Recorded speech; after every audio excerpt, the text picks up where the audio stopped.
இயேசு கிறிஸ்துவின் நாமத்தில் அன்பின் வாழ்த்துக்கள். கிறிஸ்தவ வாழ்க்கையில் சோதனைகள் அதிகம். ஒவ்வொரு சோதனையும் ஒரு யுத்தத்திற்கு சமமானதாகும். யுத்தத்தில் வெற்றி பெற்றால் யுத்தத்திற்கு முன்பாக எவ்வளவு கவனமாய் இருந்தோமோ அதைவிட 2 மடங்கு அதிக கவனமாய் இருக்க வேண்டும். வெற்றிக்கு பின் அதிக ஞானத்தோடும் பொறுமையோடும் கவனத்தோடும் இருக்க வேண்டும்.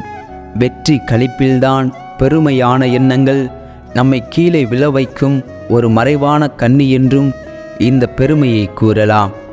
D.L. மூடி என்ற தேவ ஊழியர் ஒரு முறை இங்கிலாந்து தேசத்துள்ள ஒரு மாநகரில் மிகப்பெரிய கன்வென்ஷன் கூட்டத்தில் பேசிவிட்டு மேடையை விட்டு கீழே இறங்கினார்.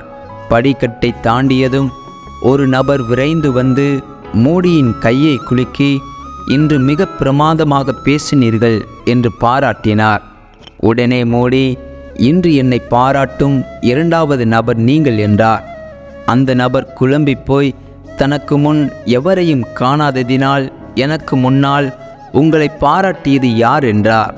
மூடி கூறினார், நான் செய்தியை முடித்துவிட்டு கீழே இறங்கும் முன்பாக சாத்தான் என் காதில் வந்து, மூடியாரே, இன்று உன் பிரசங்கம் அபாரம் என்று பாராட்டினான் என்றார்.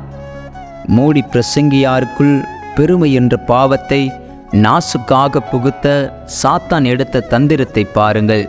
ஆம், சாத்தான் நம்மை வீழ்த்த பொறாமை, பெருமை போன்ற வெளியரங்கமாய் தெரியாத வஞ்சிக்கிற பாவங்களால் நம்மை விழத்தள்ள சந்தர்ப்பம் பார்த்து கொண்டே இருக்கிறான் என்பதை மறந்து போகக்கூடாது. ஆகவே எப்போதும் நாம் விழிப்பாயிருக்க வேண்டும்.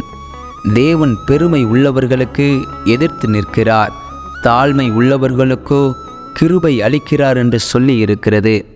தேவனுக்கு கீழ்ப்படிந்திருங்கள், பிசாசுக்கு எதிர்த்து நில்லுங்கள், அப்பொழுது அவன் உங்களை விட்டு ஓடிப்போவான் என்று வேத வசனம் நமக்கு தெளிவாய் கூறுகிறது. இந்த காணொளியை கேட்ட உங்களையும் உங்கள் குடும்பத்தையும் கர்த்தர் ஆசீர்வதிப்பாராக. ஆமென்.